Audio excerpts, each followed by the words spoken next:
श्रीयुतापदकमलं श्रीगुरु वैष्णवांश श्रीरूपं सगृजातं सगणरघुनाथान्वितं तं सजीवं सात्वैतं सावधूतं परिजनसहितं कृष्णचैतन्यदेवं श्रीराधा कृष्णपादां सगणललितां श्रीविशाखान्वितां च।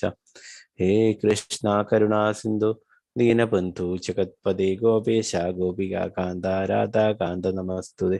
तप्त कांचन गौरांगी श्रीराधे वृंदावनेश्वरी ऋषभानुसुते देवी प्रणमामि हरिप्रिय। वाञ्छकल्पतरुभ्यश्च कृपा सिन्धुभ्यः च पतितानां पावनेभ्यो वैष्णवेभ्यो नमो नमः। पञ्चतत्त्वात्मकं कृष्णं भक्तरूपासुरूपकं भक्तावतारं भक्ताख्यं नमामि भक्तशक्तिकं नित्यानन्दं महन्नवमि सर्वानन्दकरं परं हरिनामप्रदं देवम् अवधूतशिरोमणि। नमो महावदन्याय कृष्ण प्रेम प्रदाय कृष्णाय कृष्ण चैतन्य नाम्ने गौर्षणं नमो विष्णुपादाय कृष्ण पृष्ठाय भूतले श्रीमदे भक्तिवेदांत स्वामिन्नि नामिने नमस्ते सारस्वती देवे गौरवाणी प्रचारिणे निर्विशेष शून्यवादी पाश्चात्य देशधारिणे। जय श्री कृष्ण चैतन्य प्रभु नित्यानंद श्री अद्वैत गदाधर श्रीवासादि गौर भक्त वृंदा। हरे कृष्णा कृष्ण कृष्ण हरे हरे हरे राम राम राम हरे हरे। गुरुवे गौरचंद्राय राधिकाय हरे कृष्णाय कृष्ण भक्ताय तद्भक्ताय नमो नमः। श्री प्रभुपाद की जय, गुरु महाराज की जय। ताय गौर प्रेमानंद हरे हरे बोल।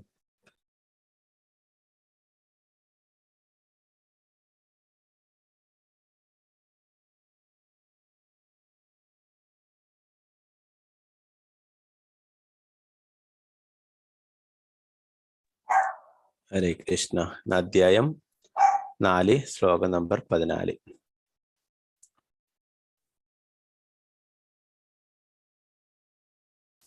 അപ്പൊ ഇത്ര വരെ ശൗനകാദി ഋഷികൾ സൂതഗോസ്വാമിയോട് ചോദ്യങ്ങൾ ചോദിക്കുന്നതായിട്ടായിരുന്നു നമ്മൾ കണ്ടതല്ലേ. ഇന്നു മുതൽ സൂതഗോസ്വാമി അതിനൊക്കെയുള്ള ഉത്തരങ്ങൾ നൽകുന്നതായിട്ട് നമുക്ക് കാണാൻ സാധിക്കും.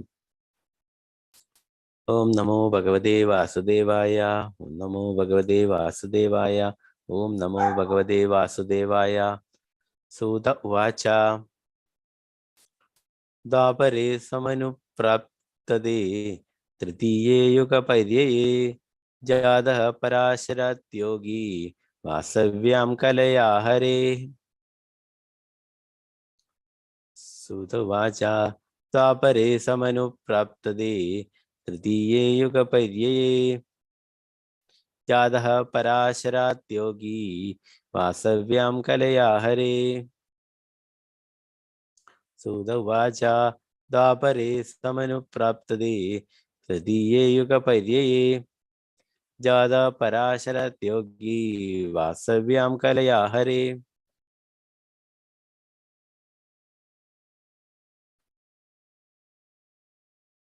എല്ലാവരെയും അൺമ്യൂട്ട് ചെയ്യുന്നുണ്ട്. നമുക്ക് ഒന്നിച്ച് ചൊല്ലാം 2 പ്രാവശ്യം.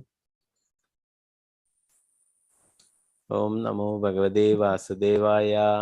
ഓം നമോ ഭഗവതേ വാസുദേവായ.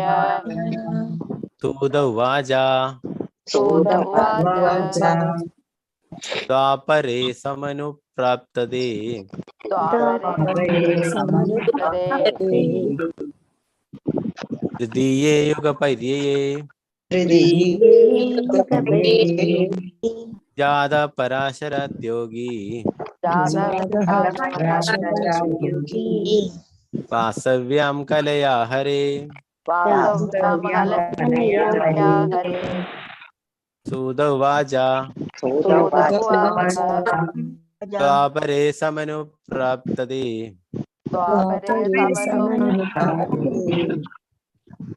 തൃതീയേ യുഗപര്യയേ ജാതഃ പരാശരാത്യോഗി വാസവ്യാം കലയേ ഹരേ. ഹരേ കൃഷ്ണ.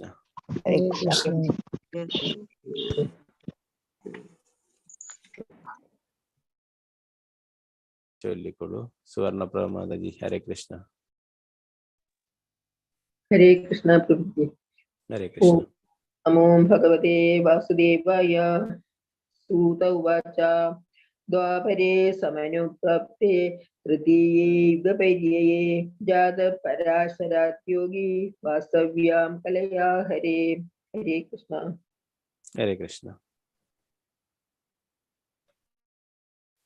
ഭാരതി അമ്മ മാതാജി ഹരേ കൃഷ്ണ. ഹരേ കൃഷ്ണ.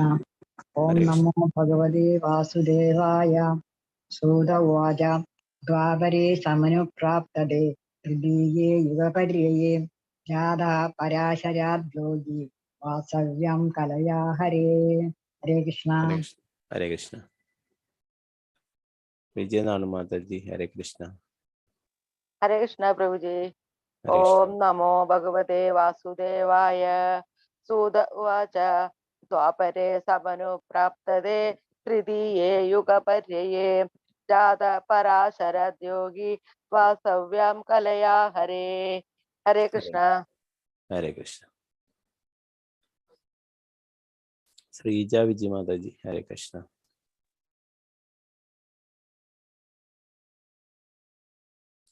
അൺമ്യൂട്ട് ചെയ്തോളൂ.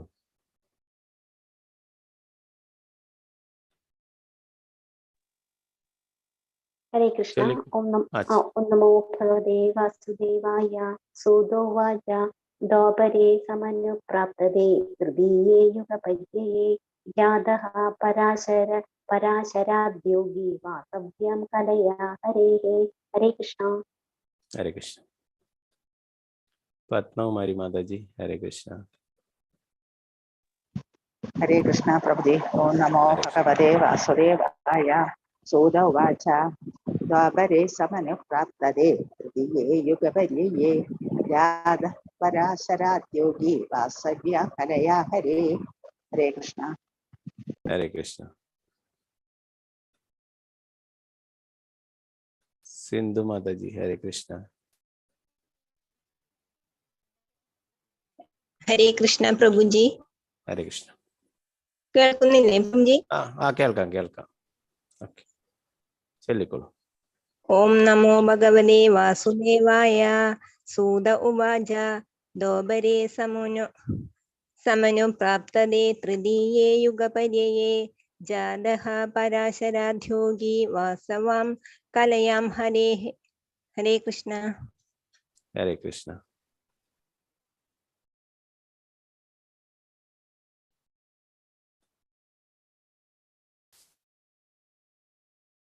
ഇങ്ങനെ 2 ശ്ലോകങ്ങൾ കൂടി വരുന്നുണ്ട്. അപ്പോൾ മറ്റുള്ളവർക്കൊക്കെ അത് ചൊല്ലാം. നമുക്ക് ആരും കൈ താഴ്ത്തണ്ട. നമുക്കതിന്റെ പദാനുപദാർത്ഥം വർത്തനം ഭാവാർത്ഥം നോക്കാം. എസ് ഭക്തി വേദാന്ത സ്വാമി ശ്രീല പ്രഭുപാദി ജയ്. സൂത ഗോസ്വാമി ഉവാച അരുളി ചെയ്തു.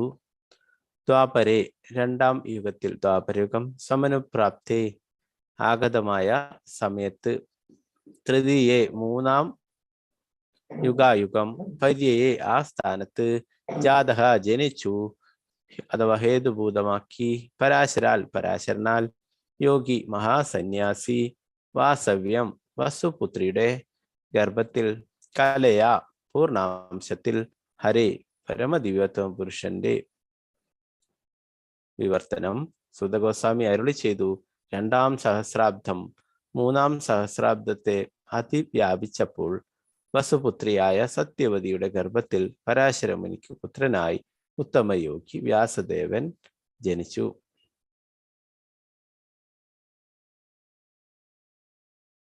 ഭാവാർത്ഥം. പ്രഭുപാദയ്ക്ക് ജയ്.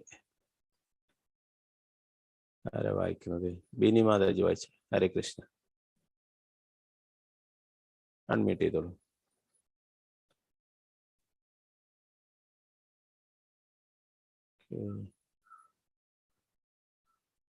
അനിതകുമാരി മാതാജി വായിച്ചോളൂ. ഭാവാർത്ഥം വായിച്ചോളൂ മാതാജി. ഹരേ കൃഷ്ണ. ഹരേ കൃഷ്ണ. ഹരേ കൃഷ്ണ. സത്യയുഗം, ദ്വാപരയുഗം, ത്രേതായുഗം, കലിയുഗം എന്നിങ്ങനെ 4 യുഗങ്ങൾക്കും പൗർവാപര്യമായ ക്രമമുണ്ട്. എന്നാൽ ചിലപ്പോൾ അതിവ്യാപനം സംഭവിക്കുന്നു. വൈവസ്വത മനുവിന്റെ ഭരണകാലത്ത് 4 യുഗങ്ങളുടെയും 28-ാം ആവർത്തനത്തിൽ ഒരു അതിവ്യാപനം സംഭവിക്കുകയുണ്ടായി. 3-ാം യുഗം 2-ാം യുഗത്തിനു മുമ്പേ ഹേതുഭൂതമായി. ആ സവിശേഷ യുഗത്തിൽ ശ്രീകൃഷ്ണ ഭഗവാനും അവതരിച്ചു. ഇക്കാരണത്താൽ ചില പ്രത്യേക ഭേദഗതികൾ സംഭവിക്കുകയുണ്ടായി. വസുപുത്രിയായ സത്യവതി ഉത്തമ യോഗിയുടെ വ്യാസദേവന്റെ മാതാവും പിതാവ് പരാശര മുനിയും യോഗി വ്യാസദേവന്റെ മാതാവും പിതാവ് പരാശര മുനിയും ആയിത്തീർന്നു. വ്യാസദേവന്റെ ജനന ചരിത്രമാണ് ഓരോ യുഗത്തെയും സന്ധ്യ എന്ന് വിശേഷിപ്പിക്കാവുന്ന 3 കാലഘട്ടങ്ങളായി ഒന്നുകൂടെ ലാസ്റ്റായി. അതുകൊണ്ടാണ് ആ സവിശേഷ യുഗത്തിൽ 3-ാം സന്ധിയിൽ വ്യാസദേവൻ അവതരിച്ചു. ഹരേ കൃഷ്ണ. ഹരേ കൃഷ്ണ. ശ്രീല പ്രഭുപാദ് കി ജയ്. ശ്രീ പ്രഭുപാദ് കി ജയ്. ഹരേ കൃഷ്ണ.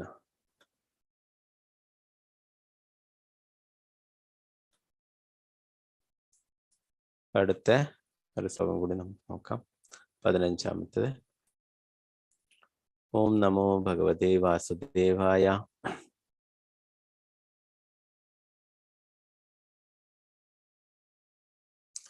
സകഥാചിൽ സരസ്വത്യാ ഉപസ്പൃശ്യാചലം ശുചിഃ വിവിക്ത ഏക ആസീന ഉദീതേ രവിമണ്ഡലേ. സകഥാചിൽ സരസ്വത്യാ ഉപസ്പൃശ്യാചലം ശുചിഃ വിവിക്ത ഏക ആസീന ഉദീതേ രവിമണ്ഡലേ. സകഥാചിൽ സരസ്വത്യാ ഉപസ്പൃശ്യാചലം ശുചിഃ വിവിക്ത ഏക ആസീന ഉദീതേ രവിമണ്ഡലേ.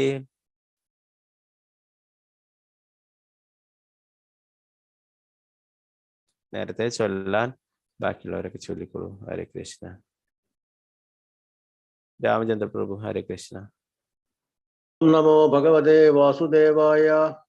സകഥാചിൽ സരസ്വത്യാ ഉപസ്പൃശ്യ ജലം ശുചിഃ വിവിക്ത ഏക ആസീന ഉദിതേ രവിമണ്ഡലേ. ഹരേ കൃഷ്ണ. ഹരേ കൃഷ്ണ. മാലതി മാതാജി. ഹരേ കൃഷ്ണ. ഓം നമോ ഭഗവതേ വാസുദേവായ. സകഥാചിൽ സരസ്വത്യാ ഉപസ്പൃശ്യ ജലം ശുചി വിവിക്ത ഏക ആസീന ഉദിതേ രവിമണ്ഡലേ. ഹരേ കൃഷ്ണ പ്രഭുജി. ഹരേ കൃഷ്ണ. ഷീജ മാതാജി. ഷീജ കണി. ഹരേ കൃഷ്ണ. ഹരേ കൃഷ്ണ. ഓം നമോ ഭഗവതേ വാസുദേവായ. സകഥാചിൽ സരസ്വത്യാ ഉപസ്പൃശ്യ ജലം ശുചിഃ വിവിക്ത ഏക ആസീന ഉദിതേ രവിമണ്ഡലേ. ഹരേ കൃഷ്ണ. ഹരേ കൃഷ്ണ. ശാരദാജി നമ്പൂതിരി മാതാജി. ഹരേ കൃഷ്ണ. ഹരേ കൃഷ്ണ പ്രഭുജി. ഹരേ കൃഷ്ണ. ചൊല്ലിക്കോളൂ മാതാജി. ഓം നമോ ഭഗവതേ വാസുദേവായ. സകഥാചിൽ സരസ്വത്യാ ഉപസ്പൃശ്യ ജലം ശുചി വിവിക്ത ഏക ആസീന ഉദീതേ രവിമണ്ഡലേ. ഹരേ കൃഷ്ണ. ഹരേ കൃഷ്ണ. വത്സല മാതാജി. ഹരേ കൃഷ്ണ. കൃഷ്ണ പ്രഭുജി. ഓം നമോ ഭഗവതേ വാസുദേവായ. സകഥാചിൽ സരസ്വത്യാ ഉപസ്പൃശ്യ ജലം ശുചിഃ വിവിക്ത ഏക ആസീന ഉദിതേ രവിമണ്ഡലേ. ഹരേ കൃഷ്ണ പ്രഭുജി. ഹരേ കൃഷ്ണ. ശോഭ പൃഥ്വി മാതാജി. ഹരേ കൃഷ്ണ. ഹരേ കൃഷ്ണ പ്രഭുജി. ഹരേ കൃഷ്ണ. ഓം നമോ ഭഗവതേ വാസുദേവായ. സദാ കഥാചിൽ സരസ്വത്യാ ഉപസ്പൃശ്യ ജലം ശുചി വിവിക്ത ഏക ആസീന ഉദിതേ മണ്ഡലേ. ഹരേ കൃഷ്ണ പ്രഭുജി. ഹരേ കൃഷ്ണ. രമണി മാതാജി. ഹരേ കൃഷ്ണ. ഹരേ കൃഷ്ണ പ്രഭുജി. ഓം നമോ ഭഗവതേ വാസുദേവായ നമഃ. സകഥാചിൽ സരസ്വത്യാ ഉപസ്പൃശ്യ ജലം ശുചി വിവിക്ത ഏക ആസീന ഉദിതേ രവിമണ്ഡലേ. ഹരേ കൃഷ്ണ. ഹരേ കൃഷ്ണ.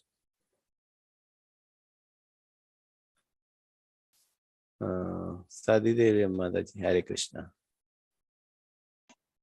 ഹരേ കൃഷ്ണ പ്രഭുജി. ഹരേ കൃഷ്ണ. ഓം നമോ ഭഗവതേ വാസുദേവായ. സ കദാചിൽ സരസ്വത്യ ഉപസ്പൃശ്യ ജലം ശ്രുതിഃ വിവിക്ത ഏക ആസീന ഉദിതേരി വിമണ്ഡലേ.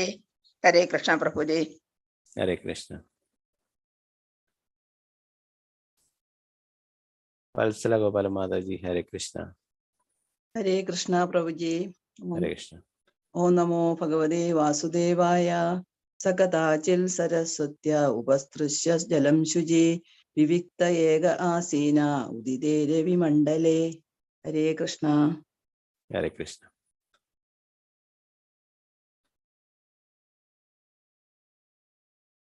ബിനി മാതാജി ഹരേ കൃഷ്ണ. ഹരേ കൃഷ്ണ. ഓം നമോ ഭഗവതേ വാസുദേവായ. സകദാചിൽ സരസ്വത്യ ഉപസ്പൃശ്യ ജലം ശുചിഃ വിവിക്ത ഏക ആസീന ഉദിതേ രവിമണ്ഡലേ. ഹരേ കൃഷ്ണ. ഹരേ കൃഷ്ണ. അനിതകുമാരി മാതാജി ഹരേ കൃഷ്ണ. ഹരേ കൃഷ്ണ.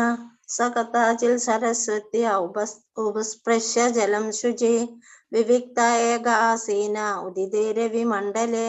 ഹരേ കൃഷ്ണ. ഹരേ കൃഷ്ണ.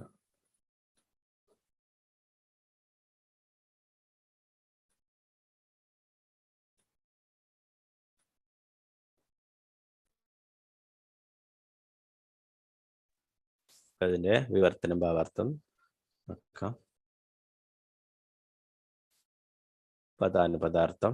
സഹ അദ്ദേഹം, കഥാചിൻ ഒരിക്കൽ, സരസ്വത്യ സരസ്വതി തീരത്ത്, ഉപസ്പൃശ്യ പ്രഭാത സ്നാനത്തിന് ശേഷം, ജലം ജലം, ശുചി ശുചിയായി തീരുക, വിവിക്തി ധ്യാനം, ഏകം ഒറ്റയ്ക്ക്, ആസീന അപ്രകാരം ആസനസ്ഥനായിട്ട്, ഉദിതേ ഉദിക്കുന്ന നേരം, രവിമണ്ഡലെ സൂര്യദേവൻ. വിവർത്തനം ഭാവാർത്ഥമേ ഭക്തി വേദാന്ത സ്വാമി ശ്രീ പ്രഭുപാദ് ജയ്. ഒരിക്കൽ സൂര്യോദയ വേളയിൽ വ്യാസദേവൻ സരസ്വതി നദിയിൽ സ്നാനം ചെയ്ത ശേഷം ധ്യാനനിരതനായി ഏകനായി ഉപവിഷ്ടനായി ഭാവാർത്ഥം ശ്രീ പ്രഭുപാദ് ജയ്. സരസ്വതി നദി ബദരികാശ്രമത്തിനടുത്ത് ഹിമാലയ സാനുക്കളിൽ ഒഴുകുന്നു. ആകയാൽ വ്യാസദേവൻ നിവസിക്കുന്ന ബദരികാശ്രമത്തിലെ ശ്യാമപ്രാശം എന്ന സ്ഥലത്തെയാണ് ഇവിടെ വിവക്ഷിക്കുന്നത്.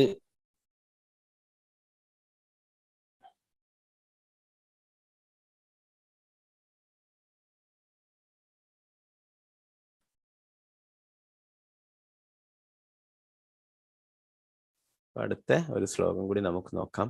ആദ്യമായിട്ട് ചോദിക്കുന്ന ആ ചോദ്യത്തിനായിട്ടുള്ള ഉത്തരങ്ങളായിട്ടാണ് ഇവിടെ പറയുന്നത് അല്ലെ. ആദ്യം മൂന്നാമത്തെ ശ്ലോകത്തില് ആദ്യമായിട്ട് ആ ശ്ലോകത്തിൽ ചോദ്യങ്ങൾ ചോദിക്കുകയുണ്ടായി അല്ലെ.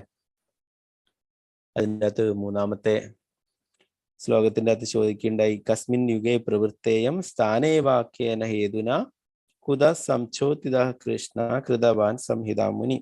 ഏത് യുഗത്തിലാണ്, ഏത് സ്ഥലത്താണ് ഇത് പ്രഥമമായി ആരംഭം കൊണ്ടത്, എന്തുകൊണ്ടാണ് ഇതിനെ കയ്യേൽക്കപ്പെട്ടത്, ഉത്കൃഷ്ട ഋഷിയായ കൃഷ്ണദ്വൈപായന വ്യാസൻ ഈ സാഹിത്യ രചനയ്ക്കുള്ള പ്രചോദനം ലഭിച്ചത് എവിടെ നിന്നാണ് അല്ലെ. ഇങ്ങനെയുള്ള ഈ ചോദ്യങ്ങൾക്ക് ഉത്തരങ്ങളായിട്ടാണ് ഇവിടെ സൂത ഗോസ്വാമി ശൗനകാദി ഋഷികളോട് പറയുന്നത്.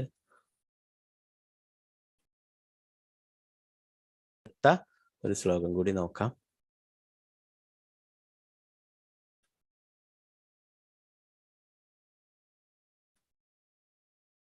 ശ്ലോകം നമ്പർ 16. ഓം നമോ ഭഗവതേ വാസുദേവായ.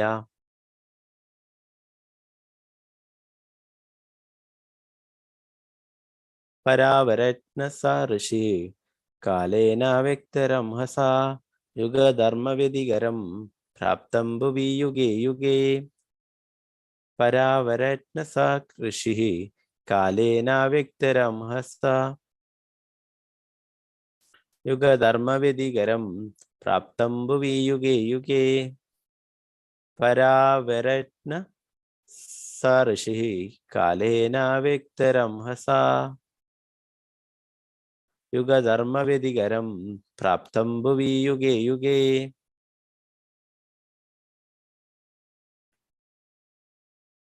ഹരേ കൃഷ്ണ. മൂന്നാല് പേര് ചൊല്ലിക്കോളൂ. വിജയനാണ് മാതാജി. ഹരേ കൃഷ്ണ. ഹരേ കൃഷ്ണ പ്രഭുജി. ഹരേ ഓം കൃഷ്ണ. നമോ ഭഗവതേ വാസുദേവായ. പരാവരജ്ഞ സഋഷി കാലേന വ്യക്തരം ഹസ യുഗധർമ്മ വ്യതികരം പ്രാപ്തം ഭുവി യുഗേ യുഗേ. ഹരേ കൃഷ്ണ. ഹരേ കൃഷ്ണ. സ്വർണ്ണപ്രഭ മാതാജി. ഹരേ കൃഷ്ണ. ഹരേ കൃഷ്ണ പ്രഭുജി. ഹരേ കൃഷ്ണ. പരാവരജ്ഞ ഋഷി കാലേന വിക്തരം ഹസ യുഗധർമ്മ വ്യതികരം പ്രാപ്തം ഭുവി യുഗേ യുഗേ. ഹരേ കൃഷ്ണ. ഗീതാസി മാതാജി. ഹരേ കൃഷ്ണ. ഹരേ കൃഷ്ണ പ്രഭുജി. ഓം ഹരേ നമോ ഭഗവതേ വാസുദേവായ. പരാവരജ്ഞ സഋഷി കാലേന വ്യക്തരം ഹസ യുഗധർമ്മ വ്യതികരം പ്രാപ്തം ഭുവി യുഗേ യുഗേ. ഹരേ കൃഷ്ണ. ഹരേ കൃഷ്ണ.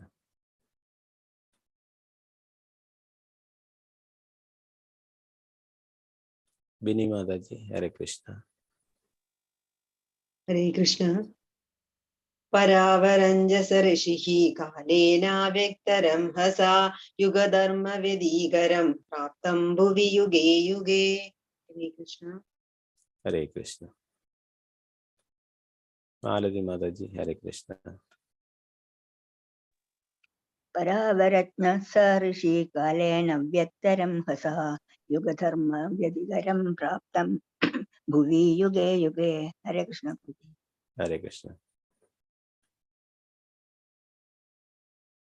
സീതാരാമൻ മാതാജി. ഹരേ കൃഷ്ണ. ഹരേ കൃഷ്ണ പ്രഭുജി. ഓം നമോ ഭഗവതേ വാസുദേവായ. പരാവരജ്ഞ ഋഷി കാലേന വ്യക്തരം ഹസ യുഗധർമാവിധികരം പ്രാപ്തം ഭുവി യുഗേ യുഗേ. ഹരേ കൃഷ്ണ പ്രഭുജി. ഹരേ കൃഷ്ണ.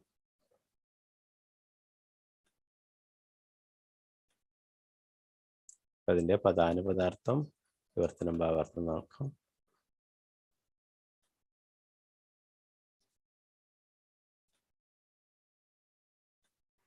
പദാനുപദാർത്ഥം പര അവര ഭൂതവും ഭാവിയും. നഹ അറിയുന്നവൻ, സഹ അദ്ദേഹം, ഋഷി വ്യാസദേവൻ, കാലേൻ കാലക്രമത്തിൽ, അവ്യക്ത അവ്യക്തമായ, രംഹസ മഹാശക്തിയാൽ, യുഗധർമ്മ യുഗാനുസാരികളായ കർമ്മങ്ങൾ, വ്യതികരം വിധിവിരുദ്ധങ്ങളായവ, പ്രാപ്തം പ്രാപ്തമാക്കുന്നു, ഭുവി ഭുവനത്തിൽ, യുഗേ യുഗേ വ്യത്യസ്ത യുഗങ്ങളിൽ.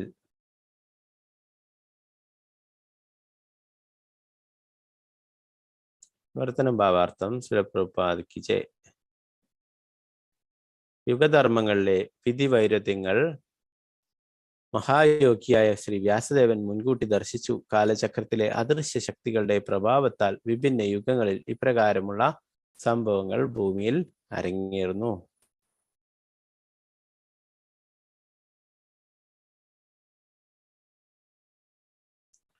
ഭാവാർത്ഥം സുരപ്രഭാതിക്ക് ജയ്.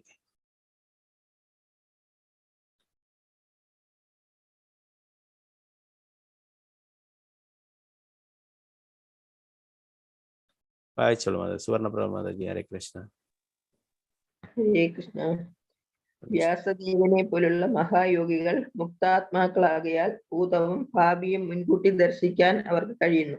അപ്രകാരം കലിയുഗത്തിലെ വിധി വൈരുദ്ധ്യങ്ങൾ അദ്ദേഹം ദർശിച്ചു. ആകയാൽ യഥോചിതമായ അജ്ഞതാപൂർണമായ കലിയുഗത്തിൽ സാമാന്യ ജനങ്ങൾക്ക് ക്ഷേമപൂർവമായ ജീവിത നിർവഹണത്തിന് സാധ്യമാകും വിധം ഒരുക്കങ്ങൾ മുൻകൂട്ടി തയ്യാറാക്കി.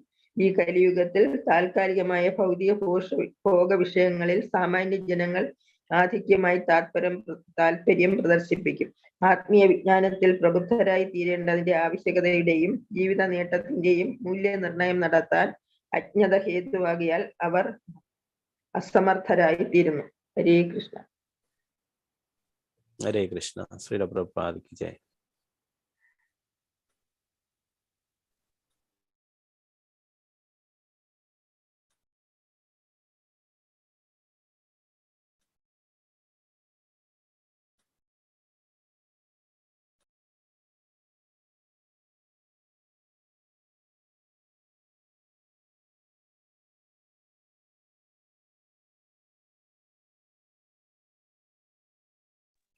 നാരായണം നമസ്കൃത്യ നരം ചൈവ നരോത്തമം ദേവീം സരസ്വതിം വ്യാസം തതോ ജയമുദിരേ നഷ്ടപ്രായേഷു ഭദ്രേഷു നിത്യം ഭാഗവത സേവയ ഭഗവതേ ഉത്തമ ശ്ലോകേ ഭക്തിർഭവതി നൈഷ്ടകി മുഖം കരോതി വാചാലം പങ്കം ലംഘയതേ ഗിരിം യത്കൃപാതമഹം വന്ദേ ശ്രീഗുരു ദീനധാരിണ പരമാനന്ദമാധവം ശ്രീചൈതന്യേശ്വരം നമോ വിഷ്ണുപാദായ കൃഷ്ണപൃഷ്ഠായ ഭൂതലേ ശ്രീമദേ ഭക്തിവേദാന്ത സ്വാമിനിധി നാമിനി നമസ്തേ സാരസ്വതേ ദേവേ ഗൗരവാണി പ്രചാരിണി വിശേഷാശൂന്യവാദി പാശ്ചാത്യദേശധാരിണി ജയ ശ്രീകൃഷ്ണ ചൈതന്യ പ്രഭു നിത്യാനന്ദ ശ്രീ അദ്വൈത ഗദാധര ശ്രീവാസാദി ഗൗരഭക്തവൃന്ദ ഹരേ കൃഷ്ണ കൃഷ്ണ കൃഷ്ണ ഹരേ ഹരേ ഹരേ രാമ രാമ രാമ ഹരേ ഹരേ ഗുരുവേ ഗൗരചന്ദ്രായ രാധികായ തദാലേ കൃഷ്ണായ കൃഷ്ണഭക്തായ തദ്ഭക്തായ നമോ നമഃ. प्रभुपाद की जय, गुरु महाराज की जय, कर प्रमाणिते. हरे हरि बोल.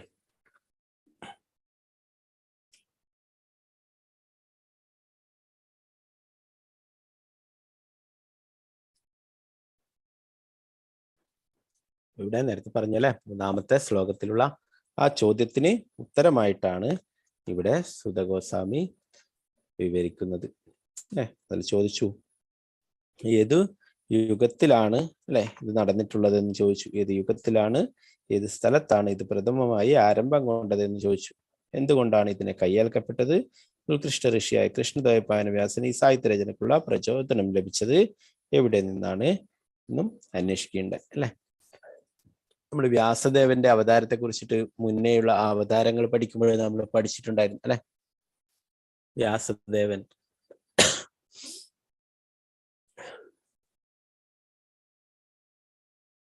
സത്യവതിയുടെയും പരാശരമുനിയുടെയും പുത്രനായിട്ടാണ് വ്യാസദേവൻ അവതരിച്ചിട്ടുണ്ടായിരുന്നത് അല്ലെ.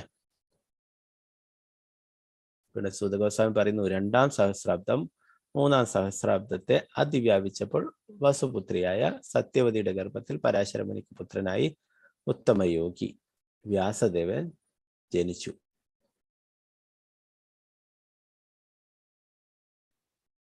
സത്യയുഗം, ദ്വാപരയുഗം, ത്രേതായുഗം, കലിയുഗം എന്നിങ്ങനെ 4 യുഗങ്ങൾക്കും കലാപൂർവപരമായ ക്രമമുണ്ട്. എന്നാൽ ചിലപ്പോൾ അതിവ്യാപനം സംഭവിക്കുന്നു. വൈവസ്വത മനുവിന്റെ ഭരണകാലത്ത് 4 യുഗങ്ങളുടെയും 28ാം ആവർത്തനത്തിൽ ഒരു അതിവ്യാപനം സംഭവിക്കുകയുണ്ടായി. 3ാം യുഗം 2ാം യുഗത്തിന് മുമ്പേ ഹേതുഭൂതമായി.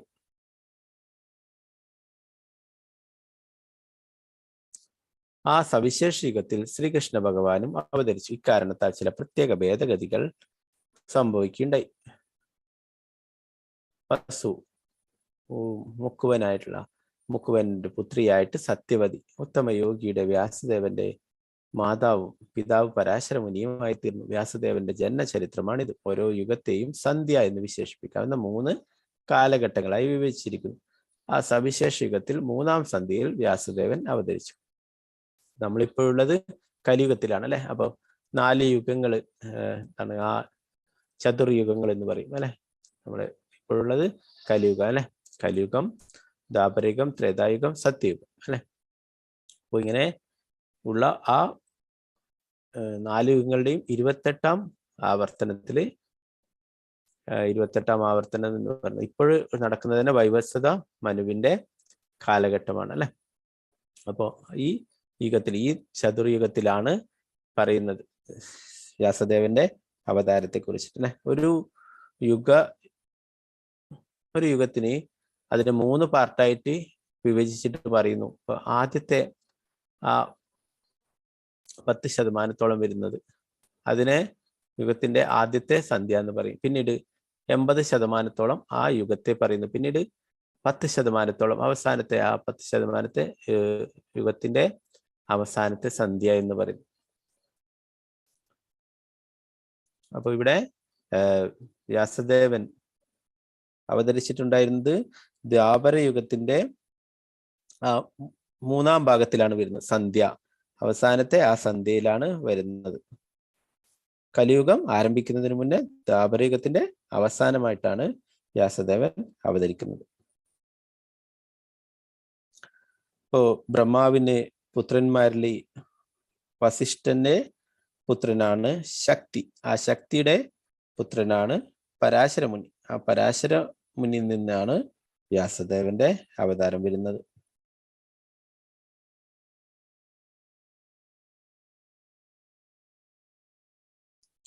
പരാശരമുനിക്കും സത്യവതിയിലും ആണ് വ്യാസദേവൻ അവതരിക്കുന്നത്.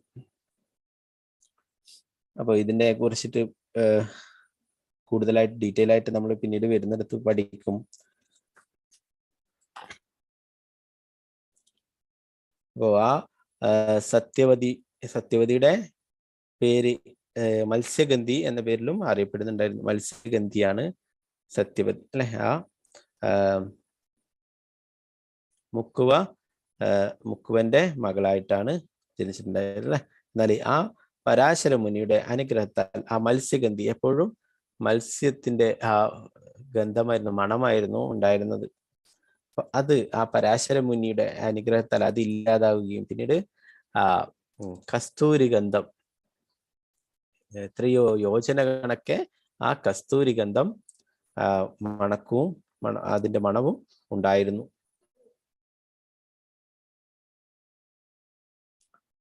ഇപ്പൊ പരാശര മുനി അനേക വർഷങ്ങൾ ആ ഗംഗയിൽ തപസ്സൊക്കെ ചെയ്തിട്ട് പിന്നീട് അവിടെ നിന്നും പോകുന്ന അവസരത്തിൽ ഒരിക്കല് അവിടെ ഒരു തോണിയില് സഞ്ചരിക്കുകയുണ്ടായി. അപ്പൊ ആ തോണി തുഴയുന്ന ആ മുക്കുവന്റെ മകളായിരുന്നു അവിടെ ഉണ്ടായിരുന്നത്, മത്സ്യഗന്ധി. അപ്പൊ അങ്ങനെ ആ മത്സ്യഗന്ധിയോട് അവള് സ്വയം പരിചയപ്പെടുത്തി, ഞാൻ ഇവിടെയുള്ള മുക്കുവ രാജാവിന്റെ മകളാണ്, ഞാൻ എല്ലാവരെയും അക്കരയ്ക്ക് കടത്താനായിട്ട് പിതാവ് ഇവിടെ നിയമിച്ചിട്ടുള്ളതാണ് എന്നൊക്കെ പറഞ്ഞിട്ട് സ്വയം പരിചയപ്പെടുത്തുകയുണ്ടായി. അപ്പോഴേ ആ പരാശര മുനി ആ മത്സ്യഗന്ധി എന്ന ആ കുട്ടിയുടെ യഥാർത്ഥ ജീവിതത്തെക്കുറിച്ച് പറഞ്ഞു കൊടുക്കുകയുണ്ടായി. നിന്റെ യഥാർത്ഥ അച്ഛനും അമ്മയും ഈ മുക്കുവരല്ല എന്നും അവരുടെ ആ ശരിയായിട്ടുള്ള ആ ജീവിതത്തെ കുറിച്ചിട്ട് പറഞ്ഞു കൊടുക്കുകയും ശരിയായ അച്ഛനെ കുറിച്ചിട്ട് പറഞ്ഞു കൊടുക്കുകയും ചെയ്യുകയുണ്ടായി. അപ്പോ ആ പരാശര മുനി പറഞ്ഞു കൊടുക്കുകയുണ്ടായി, ജംബുദ്വീപിലെ ചക്രവർത്തിയായിരിക്കുന്ന വസു എന്ന രാജാവ് ചക്രവർത്തിയാണ് നിന്റെ യഥാർത്ഥ പിതാവ്. അദ്ദേഹത്തിന് 700ഓളം ഭാര്യമാരും ആയിരക്കണക്കിന് മക്കളുമുണ്ട്. അതില് ആ ഭാര്യമാരിലെ ഏറ്റവും പ്രധാനിയായിട്ടുള്ള സത്യഭാമയാണ് നിന്റെ മാതാവ് എന്നും പറഞ്ഞു കൊടുക്കുകയുണ്ടായി. അപ്പോ അതിന്റെ പിന്നിൽ വേറെ ഒരു ലീലകൾ കൂടിയുണ്ട്. നമുക്ക് പിന്നീട് വേറെ വരുന്ന കൂടുതൽ ക്ലാസ്സുകളൊക്കെ ചർച്ച ചെയ്യാം. അപ്പോൾ അങ്ങനെ ആ യഥാർത്ഥത്തില് ആ മത്സ്യഗന്ധിയുടെ സത്യവതിയുടെ അച്ഛനും അമ്മയും എന്ന് പറയുന്നത് വസു എന്ന ചക്രവർത്തി രാജാവും സത്യഭാമ എന്ന ആ രാജ്ഞിയുമായിരുന്നു. അവരുടെ മകളായിട്ടാണ് യഥാർത്ഥത്തിൽ സത്യവതി. അപ്പോ അങ്ങനെ അവളുടെ യഥാർത്ഥ അച്ഛനെ അമ്മയെയും കുറിച്ച് പറഞ്ഞു കൊടുക്കുകയും പിന്നീട് അവളുടെ ആ മത്സ്യഗന്ധി എന്ന പേര് തന്നെ മാറ്റുകയുണ്ടായി. പിന്നീട് ആ സത്യവതി പിന്നെ എന്താണ് യോജന ഗന്ധി എന്നൊക്കെ യോജന കണക്കിന് ആ കസ്തൂരി മണം അത്രയും മണമുണ്ടായിരുന്നു. അപ്പൊ എല്ലാവരാലും അങ്ങനെ ആകർഷിക്കപ്പെട്ടിരുന്നു. അപ്പൊ അത്രയും പരാശര മുനി അത്രയും കാര്യങ്ങൾ പറഞ്ഞു കൊടുക്കുകയും അവർക്ക് അങ്ങനെ അനുഗ്രഹങ്ങൾ നൽകുകയും അങ്ങനെ ആ പരാശര മുനി അവൾക്ക് അനുഗ്രഹങ്ങൾ നൽകിയും അങ്ങനെ അതില് വ്യാസദേവൻ അവതാരം എടുക്കുകയും ഉണ്ടായി.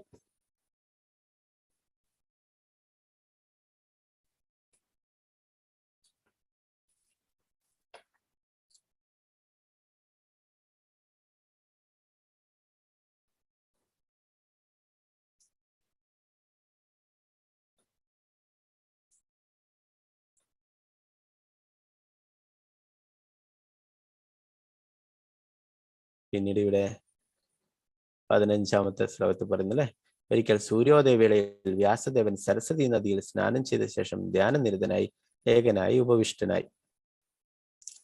ഭാവാർത്ഥം: സരസ്വതി നദി ബദരികാശ്രമത്തിനടുത്ത് ഹിമാലയ സാനുക്കളിൽ ഒഴുകുന്നു. ആകയാൽ വ്യാസദേവൻ നിവസിക്കുന്ന ബദരികാശ്രമത്തിലെ ശ്യാമപ്രാശം എന്ന സ്ഥലത്തെയാണ് ഇവിടെ വിവക്ഷിക്കുന്നത്. അപ്പോൾ ബദരിക ആശ്രമത്തിനടുത്തുള്ള ഹിമാലയങ്ങളിലാണ് ഈ സരസ്വതി നദി ഒഴുകുന്നത് അല്ലെ. അതിനടുത്തായിട്ടാണ് വസിക്കുന്ന വ്യാസദേവൻ അല്ലെ. വ്യാസദേവൻ അവിടെ ബദരിയിൽ ഇപ്പോഴും ഉണ്ട്. മധ്വാചാര്യർ, നമ്മുടെ ആ പരമ്പരയിലെ ആചാര്യനായിട്ടുള്ള മധ്വാചാര്യർ വ്യാസദേവനെ കണ്ടിട്ടുണ്ടായിരുന്നു. ഇപ്പൊ അടുത്ത് മധ്വാചാര്യരുടെ കാലഘട്ടം എന്ന് പറയുന്നത് അത്ര കുറച്ച് ആയിരക്കണക്കിന് വർഷങ്ങൾക്ക് ഉള്ളിലാണ് അല്ലെ. ആ മധ്വാചാര്യർ വ്യാസദേവനിൽ നിന്നും കാണുകയും അദ്ദേഹത്തിൽ നിന്നും ജ്ഞാനം നേടുകയും ഒക്കെ ചെയ്തിട്ടുണ്ട്. ഉപദേശങ്ങൾ സ്വീകരിക്കുകയും ഒക്കെ ചെയ്തിട്ടുണ്ട്.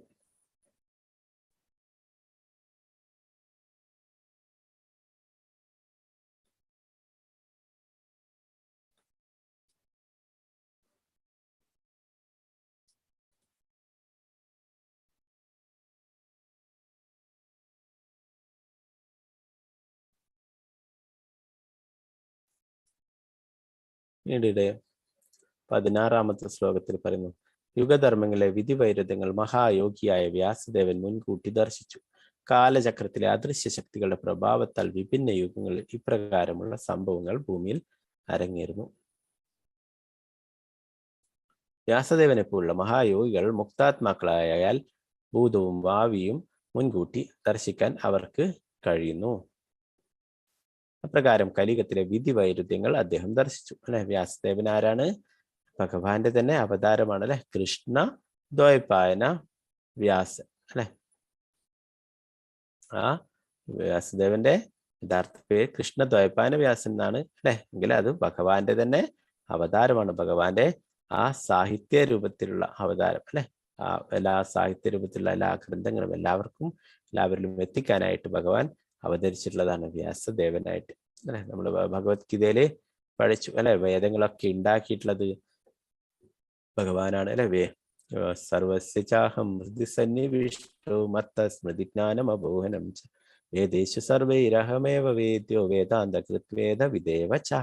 വേദങ്ങളൊക്കെ രചിച്ചിട്ടുള്ളത് ഭഗവാനാണ് അല്ലെ, വ്യാസദേവനാണ്. പിന്നെ വേദങ്ങളിലൂടെയൊക്കെ അറിയപ്പെടുന്നതും ആ ഭഗവാനെ കുറിച്ചാണ്. എല്ലാ വേദങ്ങളും അറിയുന്നതും ആ ഭഗവാനാണ് അല്ലെ. അപ്പൊ ആ ഭഗവാനാണ് വ്യാസദേവൻ. അപ്പൊ എല്ലാം അറിയാം, ഭൂതവും ഭാവിയും എല്ലാം മുൻകൂട്ടി കണക്കാക്കാനായിട്ട് സാധിക്കും അല്ലെ. കലിയുഗത്തിലെ ജനങ്ങളെ കുറിച്ചൊക്കെ നമ്മൾ മുന്നേയുള്ള ശ്ലോകങ്ങളിൽ പഠിച്ചു അല്ലെ. പ്രായണ അല്പായുഷ സഭ്യ കലോ അസ്മിൻ യുഗേ ജന മന്ദാസു മന്ദമതയ മന്ദഭാഗ്യോ ഉപഹൃത അല്ലെ. ആ കലിയുഗത്തിലെ ജനങ്ങള് അല്പായുഷുക്കളാണ്. പിന്നെ ഇത്രയും പ്രായം കുറഞ്ഞതാണ് അല്ലെ. എപ്പോഴാണ് അവർക്ക് നാശം സംഭവിക്കുന്ന അറിയില്ല. അത്രയും പ്രായം കുറഞ്ഞു വരികയാണ് അല്ലെ. നമുക്കറിയാം മുന്നേ ഒക്കെ 100 വർഷങ്ങളും 90 വയസ്സ് വരെയൊക്കെ ജീവിച്ചിരുന്നവർ അങ്ങനെയുള്ളവരൊന്നും ഇപ്പോഴും ഇല്ല അല്ലെ. 70, 60, 50 അങ്ങനെ കുറഞ്ഞു വരുന്ന അല്ലെ. അപ്പൊ അത്രയും പ്രായം കുറഞ്ഞ ആയുസ് അല്പായുസുക്കളാണ് അല്ലെ. പിന്നെ എന്താണ്? അമന്ദാസുമന്ദമതി, ബുദ്ധി കുറഞ്ഞിട്ടുള്ളവരാണ്. പിന്നെ നിർഭാഗ്യവാന്മാരാണ്. അപ്പൊ ഇങ്ങനെയൊക്കെ എന്താണ് കുറവുകളുള്ള ആൾക്കാരാണ് കലിയുഗത്തിലുള്ള ആൾക്കാർ അല്ലെ. നമ്മൾ ഭഗവത്ഗീത ക്ലാസ് തന്നെ പഠിച്ചു. എന്താണ്? മറ്റുള്ള യുഗങ്ങളിൽ ചെയ്തിട്ടുള്ള കഠിനമായിട്ടുള്ള തപസ്സുകൾ ചെയ്യലോ യജ്ഞങ്ങൾ ചെയ്യലോ അല്ലെ, ഇതൊന്നും ഈ കലിയുഗത്തിൽ അല്പായുസുകളായിട്ടുള്ള നമുക്ക് ഇതൊന്നും ചെയ്യാനായിട്ട് സാധിക്കില്ല അല്ലെ. അപ്പോ ഏറ്റവും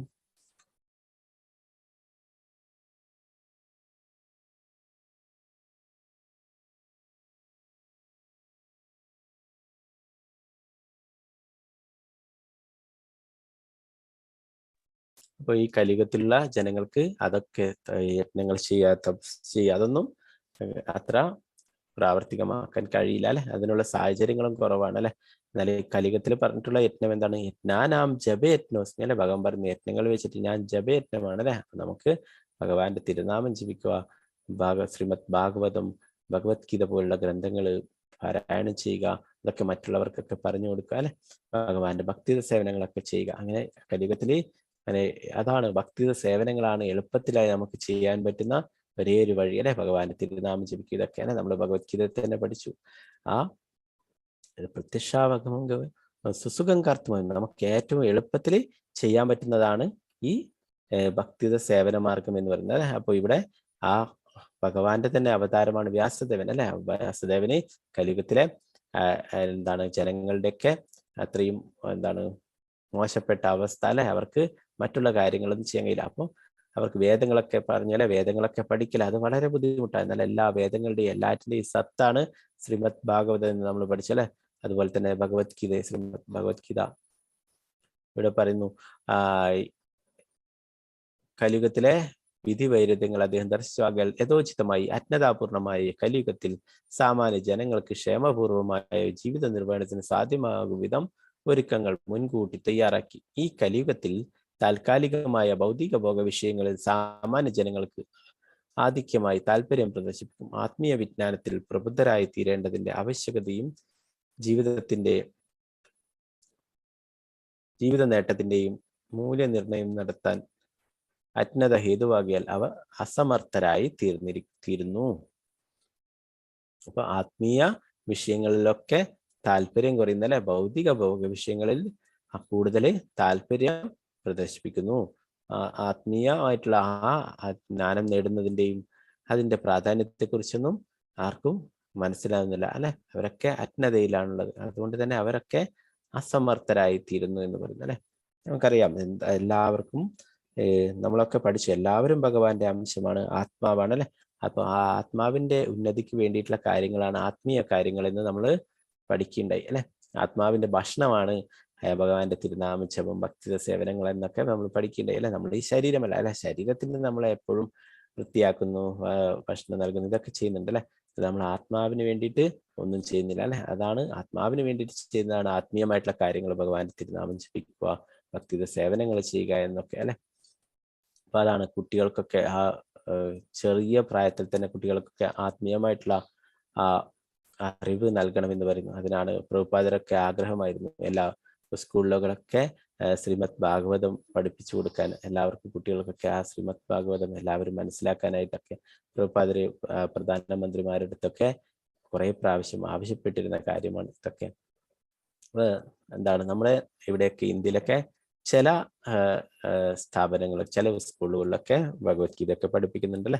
എന്നാലും ആ വിദേശ രാജ്യങ്ങളൊക്കെ അവിടെയുള്ള യൂണിവേഴ്സിറ്റിയിലൊക്കെ സിലബസിന്റെ ഭാഗമായിട്ട് അവിടെയൊക്കെ ഭഗവത്ഗീതയൊക്കെ പഠിപ്പിക്കുന്നത്. എന്നാൽ നമ്മുടെ ഇവിടെ എന്താണ് ദൈവത്തിന്റെ സ്വന്തം നാട് എന്നൊക്കെ പറഞ്ഞ് നമ്മളിവിടെ ഒന്നും ഭഗവാനെ സംബന്ധിച്ച യാതൊരു കാര്യങ്ങളും ചർച്ച ചെയ്യുന്നില്ല അല്ലെ. മറ്റുള്ള വിഷയങ്ങൾ, മറ്റുള്ള തർക്കപരമായിട്ടുള്ള വിഷയങ്ങൾ, അതിനൊക്കെയാണ് കൂടുതലും പ്രാധാന്യം നൽകുന്നത് അല്ലെ.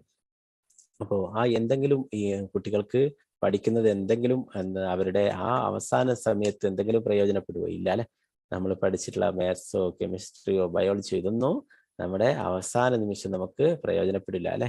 എന്തേ നമുക്ക് പ്രയോജനപ്പെടും? ആത്മീയമായിട്ട് നമ്മൾ നേടിയിട്ടുള്ള അറിവ് അല്ലെ, ഭഗവാനെ കുറിച്ചുള്ള മനസ്സിലാക്കിയിട്ടുള്ള കാര്യങ്ങൾ, അതാണ് നമുക്ക് അവസാന നിമിഷം നമുക്ക് രക്ഷയ്ക്കായിട്ട് എത്തുക അല്ലെ. മറ്റുള്ളതൊന്നും നമ്മളെ സഹായിക്കില്ല അല്ലെ. അത് തന്നെയാണ് ശങ്കരാചാര്യൻ പറഞ്ഞിട്ടുള്ളത് അല്ലെ. ഭജ ഗോവിന്ദം ഭജ ഗോവിന്ദം ഗോവിന്ദം ഭജ മൂഢമതേ എന്ന് പറയുന്നത് അല്ലെ. ആ ഗോവിന്ദനെ ഭജിക്കും, ഭഗവാനെ ഭജിക്കാനാ പറയുന്നത് അല്ലെ. മറ്റുള്ള ഇതൊന്നും എന്താണ് ആ സംസ്കൃത നിരൂപണങ്ങളോ അതൊന്നും അവസാന നിമിഷം രക്ഷയ്ക്കായിട്ട് എത്തില്ല എന്ന് പറയുന്നത്. അതുപോലെ തന്നെ നമ്മൾ ഭൗതികമായിട്ടുള്ള അറിവും നമ്മുടെ സമ്പത്തും ഇതൊന്നും നമ്മളെ ആ അവസാന നിമിഷം നമ്മളെ രക്ഷിക്കില്ല അല്ലെ.